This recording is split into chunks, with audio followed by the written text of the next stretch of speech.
나는 그놈 가짜 소년 자제와 싸우는데 지쳤다. 그래서 홍은으로 돌아온 첫날 바로 그놈의 몸에 주사 한 방을 꽂아버렸다. 너는 언제부터 네가 신사라는 걸 알았어? 내가 차갑게 물었다. 자제는 눈물을 흘리며 엄마에게 달려들려 했지만 입이 제멋대로 움직였다. 6살 때 그 두 글자가 튀어나왔다. 두모연의 발걸음이 멎었고 믿을 수 없다는 눈으로 그를 노려봤다. 부모님도 그 자리에 얼어붙었다. 자제는 당황한 표정으로 변명하려 했지만 아빠, 엄마, 들어봐요. 그런 게 아니에요. 라고 말하려던 순간 가슴에 극심한 통증이 밀려왔다. 나는 차갑게 웃으며 말했다. 너는 내 지난주에 걸렸어. 거짓말을 하면 만억의 고통이 올 거야. 주위의 놀란 시선을 무시하고 나는 직설적으로 물었다. 내 출신은 누가 알려줬어? 18년 전 여우가 태자를 바꾼 모든 내막을 말해. 자제는 공포에 질려 입술을 깨물었지만 그 욕망을 억누를 수 없었다. 결국 내 친엄마 하사닝이 말했어. 라고 토해냈다. 이 말에 나를 제외한 모두의 안색이 변했다. 엄마 하유일은 떨리는 목소리로 물었다. 방금 누구 이름이라고 했어? 자제의 눈에 숨길 수 없는 증오와 질투가 스쳤다. 같은 하가의 피가 흐르는데 너는 두가에 들어와 홍은 부인을 하면서 그는 빛볼 수 없는 조카로만 살아야 했어. 심지어 10년 동안 7번이나 강제 낙태를 당하고 8번째의 의사가 다시 떨어뜨리면 평생 엄마가 될 수 없어라고 경고할 때 너도 임신했지. 게다가 고인이 내 뱃속 태아를 복성이라고 단언했어. 장사 면격, 귀할 수 없는 운명으로 두가를 100년 동안 번창시킬 거라면서 이 말을 듣고 나는 눈썹을 살짝 찌푸렸다. 이제야 이 가족이 왜 자제에게 무조건적으로 애정을 쏟는지 이해가 갔다. 어머니의 처지가 그를 공감하게 만들었고 증오가 도끼를 낳았다. 너희는 원래 형제였어. 외모도 비슷하고 갓 태어난 아기는 더 구분하기 어렵지. 건강검진 때 팔찌를 바꾸는 건 쉬운 일이었어. 하유일은 가슴을 움켜쥐고 온몸을 떨며 화를 냈다. 두모연은 갑작스러운 진실에 세계관이 무너져 반응조차 잊었다. 가장 차분한 건 오히려 아빠였다. 소재야, 내가 출장 중이었을 때 태어났지. 산실에서 나온 아기를 처음 보지 못했어. 소재의 목덜미에 내 것과 똑같은 복미와 모반이 있었어. 하유일은 멍하니 중얼거렸다. 당시 산후가 너무 약해서 곧 잠들었어. 의사도 모반에 대해 말한 적 없었어. 그러더니 갑자기 정신을 차리고 자제를 노려봤다. 의사도 너희가 매수한 거냐? 자제는 아랫입술을 깨물어 피가 나는데도 진원주의 힘을 막지 못했다. 의사는 그의 동창생이야. 신생아는 성별만 맞으면 건강부터 확인하지. 외모는 그 다음이고 내 모반은 목덜미처럼 숨겨진 곳이라 바로 알아채기 어려워. 그래서 계획은 완벽했어. 나는 다시 추궁했다. 그 후는 환자 성공 후 나를 죽여 입막음할 생각은 안 했어? 자제의 눈에 하늘을 찌르는 증오가 솟구쳤다. 죽였어. 그가 직접 네가 질식사했다고 말했어. 시체는 풀숲에 버렸는데 어떻게 살아났어? 너야말로 가짜야. 그는 나를 노려보며 물었다. 친자 감정은 네가 조작한 거지. 나는 말문이 막혔다. 자제는 히스테릭하게 포효했다. 왜 돌아왔어? 왜 나랑 다퉈? 나는 두가의 유일한 소소년이야. 이 천한년아. 왜 안 죽어? 죽어라. 그는 갑자기 미치듯 손을 뻗어 내 목을 조르려 했다. 아빠가 자리에서 벌떡 일어났지만 나는 그를 무시하고 한 발로 자제의 배를 세게 찼다. 그는 비틀거리며 차탁에 부딪혀 이마에 큰 혹이 났다. 금원주도 깨졌다. 자제는 바로 하유일에게 무릎 꿇고 울며 말했다. 엄마, 잘못했어요. 일부러 속인 게 아니에요. 진실이 밝혀지면 버려질까봐. 내 친엄마처럼. 그는 나를 체스말로 낳았고 납치까지 계획해서 엄마를 유인하려 했어요. 내가 말리니 오히려 때리고 불효자라고 욕했어요. 이 말에 하유일의 분노가 조금 가라앉았다. 아빠의 시선이 자제에게 떨어지며 그의 말의 진위를 가늠하거나 이용 가치를 계산하는 듯했다. 18년 동안 두가에서 산 자제는 가족을 속이는 데 능숙했다. 그는 가슴을 찢는 듯 울며 말했다. 친엄마가 동생이 질식사했다고 했어요. 무서워서 숨겼어요. 오늘 아빠가 동생이 돌아왔다고 하니 질투가 났어요. 친아들이 생기면 나를 안 사랑할까봐. 하지만 질투보다 아빠가 소가 복성 이야기로 두가를 노리는 소인배에게 당할까봐 더 무서웠어요. 이 인정할 만한 말에 두모연이 바로 반응했다. 자등이 맞아요. 아빠. 모반은 엄마도 몰랐고 외모는 세상에 비슷한 사람이 많아요. 이건 증거가 안 돼요. 못 가는 마음을 조종할 수 있으니 친자 감정 바꾸는 건 식은 죽 먹기잖아요. 출처불명의 놈이 두가 혈통을 사칭하는 거. 뒤에 무슨 음모가 숨겨졌을지 몰라요. 아빠 사업적이 보낸 거일 수도 있어요. 속지 마세요. 이 말에 하유일의 시선도 나를 향해 심사와 의심으로 물들었다. 자제는 안도하며 눈밑에 득이가 스쳤다. 하지만 그는 한 가지를 잘못 계산했다. 성공한 상인의 안목과 원견. 내 정체가 진짜든 가짜든 방금 보여준 그 한 수로 적이 보낸 거라 해도 먼저 끌어들이고 이용할 생각을 할 터였다. 아빠는 내 가치를 꿰뚫어보고 딸에 대한 실망을 더했다. 어릴 때부터 병법과 책략을 가르쳤는데 가족을 상대로 쓰라고 한 게 아니야. 두모연은 그 자리에서 멍해졌다. 자제의 안색도 순식간에 어두워졌다. 하유일은 딸을 안쓰러워하며 나섰다. 말 좀 잘 못해? 그런 톤으로 아이를 겁주지 마. 자제는 기회를 잡고 다시 연기했다. 아빠, 누나 화내지 마세요. 다 제 탓이에요. 일찍 털어놓지 않은 게 모든 미안함은 제 잘못이에요. 나는 더 이상 참지 못하고 차갑게 말했다. 내 그 눈물 흘리는 눈알이 내가 뽑아줄까봐. 자제의 울음소리가 목에 걸렸다. 공포에 떨며 하유일 곁으로 기어들었다. 더 이상 소리를 내지 못했다. 두모연은 화가 나서 소리쳤다. 여기서 명령하지 마. 두가는 내 노유나 출처불명의 외인이 주인 노릇할 곳이 아니야. 두자학은 얼굴을 찌푸리며 그녀를 제지했다. 시선에 경고가 담겼다. 나를 보며 표정이 부드러워졌다. 네가 너무 갑자기 왔어. 모두 적응이 안 됐을 뿐이야. 마음에 두지 마. 아빠는 네가 내 아들이라고 믿어. 누가 또 헛소리하면 바로 쫓아낼게. 아빠의 말이 끝나기 무섭게 그는 단호하게 덧붙였다. 누가 또 헛소리하면 바로 가법을 적용할 거야. 자제의 등골이 오싹해졌다. 그는 하유일에게 시선을 돌리며 애처롭고 무기력한 눈빛을 보냈다. 하유일은 자제에게 진심 어린 감정이 있었기에 몸을 숙여 그를 일으켜 세우며 부드럽게 말했다. 3일 전만 해도 자등의 성인식을 열었잖아. 각종 미디어가 보도했어. 지금 소재의 일을 발표하면 온 세상이 우리를 웃음거리로 볼 거야.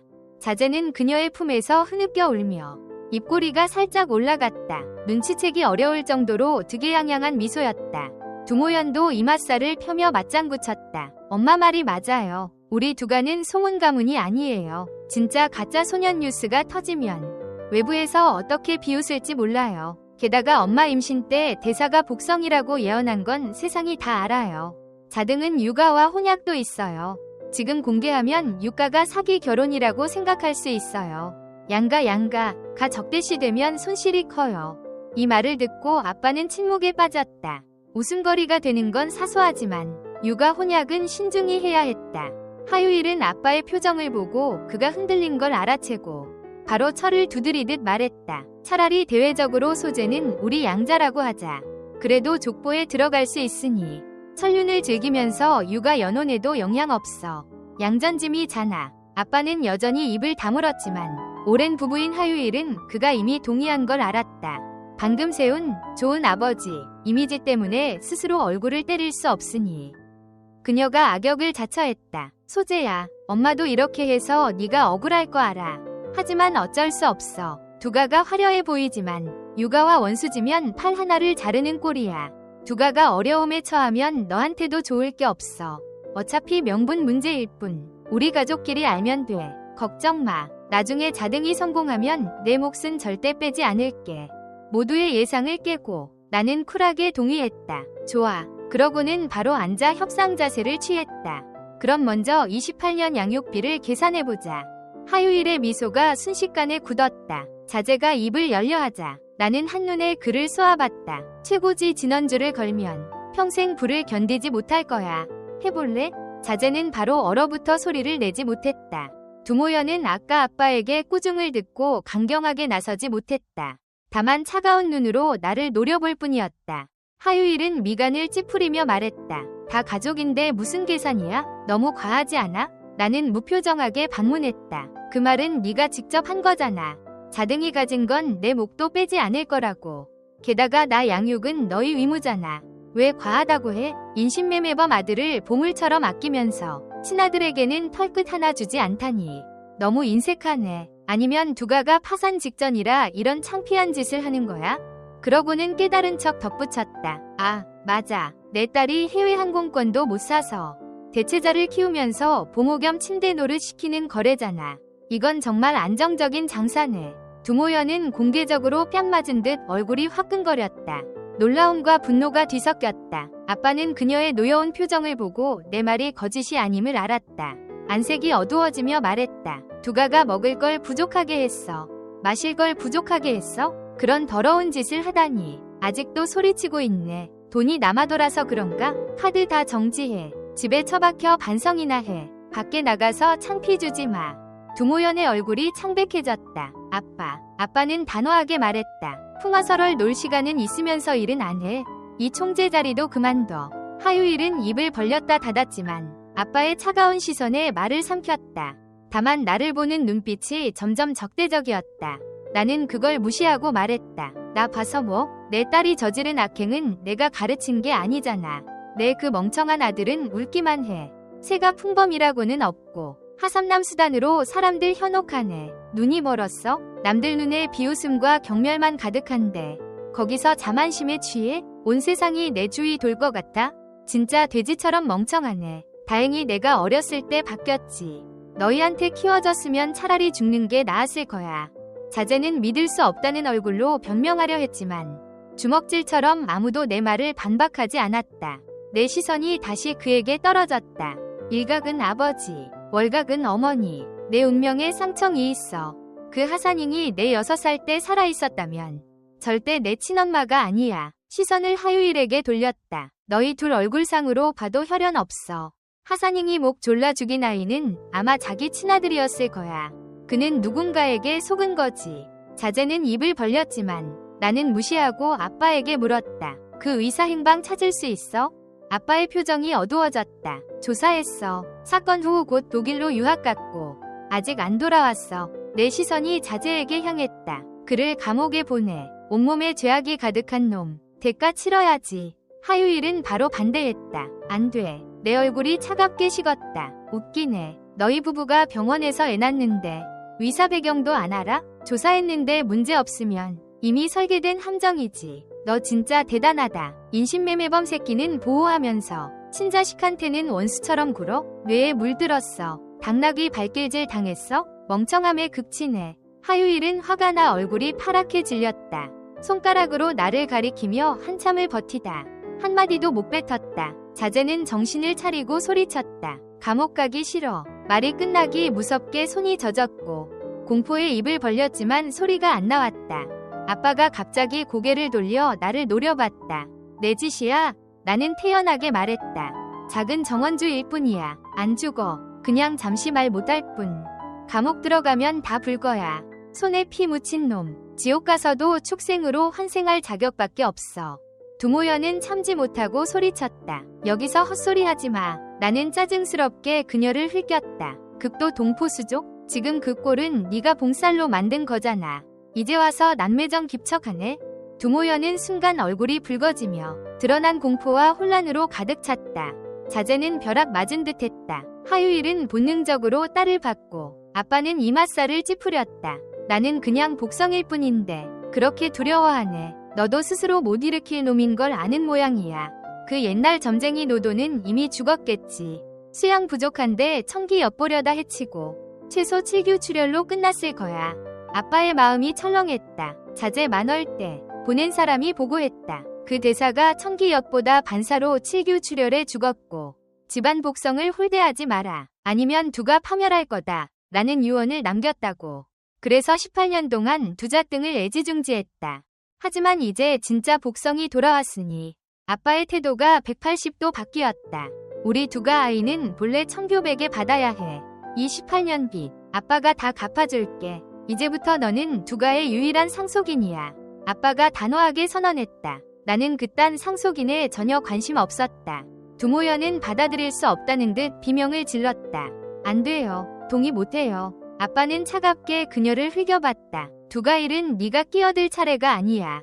나는 더 이상 그들과 헛소리할 기분이 아니었다. 먼저 내 호적부터 해결해. 그 다음에 이야기하자. 아빠가 고개를 끄덕였다. 좋아. 영어 처리하러 가자. 저놈도 같이 묶어서 경찰서로 보낼게. 자제는 홍비백산에 본능적으로 하유일에게 구원의 시선을 보냈다. 하유일은 내 말에 화가 머리끝까지 치밀었지만 이성을 조금 되찾았다. 만약 그의 일이 정말 함정이었고 자제가 줄곧 알고도 보고하지 않으면서 홍은 소년 행세를 하며 자신을 속였다면 분노가 하늘을 찌르듯 솟구쳤다. 그녀는 자제를 세게 밀쳐내며 증오스럽게 말했다. 나도 보고 싶네. 누가 이렇게 악랄하게 우리 두 하얀가를 노렸는지. 두작, 너가 직접 데리고 호적 처리해. 저놈도 경찰서로 끌고 가. 문 밖으로 나서기 전 나는 발걸음을 멈추고 뒤돌아 지시했다. 집사에게 말해. 저놈 방을 싹 비우고 모든 물건 새 걸로 바꿔. 18년 잘못된 인생 이제 원래 주인에게 돌려줄 때야. 자제는 처음엔 어리둥절하다가 곧 공포에 질려 필사적으로 층계로 달려들려 했다. 그 과도한 반응은 숨기려는 더러운 비밀을 드러내는 듯했다. 두자하게 얼굴이 검게 변했다. 집사, 사람 데리고 가서 수색해. 약 30분 후 집사가 검은 일기장과 보험상자를 들고 왔다. 주인님, 소년 옷장 은밀한 칸에서 찾았습니다. 지문 잠금이에요. 자제가 그 물건들을 보자 온몸이 떨렸다. 아빠는 사람을 시켜 그의 손을 억지로 눌러 잠금을 풀었다. 자제는 입을 크게 벌린 채 진흙처럼 바닥에 주저앉았고 눈엔 죽음의 절망이 가득했다. 하유일은 이맛살을 찌푸리며 일기장을 받아넘기기 시작했다. 페이지마다 안색이 창백해졌다. 2013년 9월 1일. 오늘 내 6살 생일. 아빠가 학교 끝나고 데리러 온다고 했는데 약속 안 지켰어. 내가 납치됐어. 그 여자가 내 친엄마라고 하면서 어깨를 꽉 쥐어 거의 부서질 뻔했어. 내 엄마는 그렇게 아름답고 고귀한데 안전이 더럽고 미친 여자가 어떻게? 2013년 9월 5일. 누나가 그 미친 여자가 병사했다고 했어. 이제야 안심하고 잘 수 있겠네. 너무 좋아. 뒤에 붉은 펜으로 기괴한 웃는 얼굴을 그렸다. 2017년 3월 20일. 책상 짝꿍이 진짜 가짜 소년 소설 보고 진짜 소년 부모를 욕하네. 가짜 소년이 둥지 점령한 건 죽어 마땅하다고. 입으로는 동의했지만 속으로는 웃었어. 다행히 그 비바람 맞은 년 아들이 질식사했으니 더 이상 나랑 다툴 놈 없어. 나는 영원히 두가 유일한 소소년이야. 이번엔 천진난만한 웃는 얼굴. 여전히 붉은색. 2023년 8월 10일. 여연 누나 반에 새코치 댕포 전학생 왔어. 그놈 집보모 아들이래. 진짜 짜증나. 전등포 이 세 글자가 펜촉으로 수많은 구멍이 났고 위에 픽빛 찻잎이 찍혔다. 2023년 10월 1일 국경절. 여연 누나랑 놀러 가기로 했는데 그놈이 사람들 데리고 왔어. 전등포도 끼었네. 그놈 사라지게 할 거야. 픽빛 칼이 전등포 이름에 내리찍혀 두 동강 낼 듯했다. 2024년 3월 3일. 여연 누나가 나 위에 불꽃놀이 해줬어. 원래 기뻤는데 뒤돌아보니 그놈이 전등포를 달래네. 바로 병핑계 대고 누나가 먼저 집에 데려다줬어. 그날 밤 전등포가 깡패 몇 책에 맞아 죽었어. 일기 끝에 또 그 악독한 웃는 얼굴. 2024년 5월 18일. 오늘 내 18살 성인식. 아빠 약속한 지분은 물거품. 그놈들이 뒤에서 비웃었어. 글자마다 종이를 뚫을 듯 분노가 새겨졌다. 2024년 10월 16일. 양이 그 폐물에게 약 먹여 빈민굴에 버렸어. 그 비명소리가 정말 기뻐. 평생 소변 주머니 달고 산대. 이제 그 천한 놈들이 나 무시할 수 있나 봐. 마지막 일기. 이틀 전. 끝에 승리의 손짓. 하유일은 온몸이 차가워졌다. 믿을 수 없다는 눈으로 평소 순진했던 이름을 봤다. 시선의 낯섦과 공포가 가득했다. 너 어떻게 이렇게 변했어? 아빠는 원래 이 아들이 그냥 사소한 계략꾼이라고 생각했는데 이런 천둥 같은 범죄가 많을 줄이야. 충격 속에 등골이 서늘했다. 일기 속 죄행들, 핏빛 이모지들, 보험상자 속 철증까지 아빠는 모두 경찰에 넘겼다. 경찰은 즉시 입건했다. 3일 전만 해도 풍광무한했던 두가 소년이 순식간에 죄수가 됐다. 이 반전으로 먹맬 네티즌들이 경악했다. 아빠는 회사 공식 블로그로 자제의 가짜 소년 신분을 공개했다. 핫서치가 폭발. 4개 키워드가 헤드라인을 장악했다. 온라인에 욕설이 쏟아졌다. 자제는 구치소에서 자신이 안에 가댔다는 걸 알자 완전히 포기하고 놀라운 짓을 저질렀다. 중복 부분 무시. 두모연을 공범으로 물었다. 모두 그년 악의 봉살 때문이야. 나 범죄 유발한 거라고. 두모연이 경찰에 끌려갈 때 아빠는 차갑게 방관했다. 바로 뉴스 컨퍼런스를 열었다. 카메라 속 그는 피곤한 얼굴에 붉은 혈관이 보였고 온몸에 노년의 쇠락과 쓸쓸함이 배어나왔다. 나는 항상 선악유보를 믿었어요. 그래서 수년간 자선활동을 했죠. 일찍 세상 떠난 어머니와 여동생 위에 덕을 쌓고 아이들에게 좋은 본보기가 되려 했어요. 한 모금 한 잔이 쉽게 오지 않음을 알게 하고 감사와 보답을 가르치려 했는데 오히려 역효과였네요. 그들이 이걸 자본 삼아 타인을 해치고 온갖 악행을 저질렀어요. 양불교부직과 이제 와서 변명할 말이 없어요. 그들을 비호하지 않을 거예요. 피해자 여러분께 미안하다고 말씀드려요. 그와 하유일이 함께 서서 부부가 손잡고 카메라 앞에서 90도 절을 했다. 수많은 미안함이 빈말일 뿐인 걸 알아요. 여러분 상처를 지울 수 없죠. 용서 바라는 건 사치예요. 조금이라도 보상에 속죄하고 싶어요. 잘못 저지른 놈들은 성인으로 자기 행위에 대가 치러야 해요. 이제부터 내 아들을 잘 키워 내 모든 걸 물려줄 거예요. 사회와 국가에 유익한 사람이 되게요. 아빠는 유명한 대자선가였다. 케임브리지 도로 수리, 희망 초등학교 후원, 재해 피해자 지원 등의 그의 그림자가 있었다. 사랑하는 남편, 좋은 아버지, 효자, 여동생 잊지 않는 오빠, 완벽한 24호 남자, 자본가와 전혀 안 맞는 이미지였다. 이 진정 어린 고백과 대이멸친, 이 대중호감을 샀다.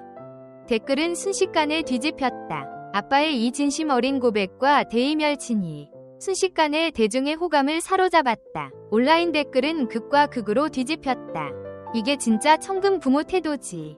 나 수년간 진짜 가짜 천금 소설에서 문하오 편의 부모 때문에 마음 아팠는데 드디어 구원받았어. 현실 홍은 권력자가 그렇게 멍청할 리 없지.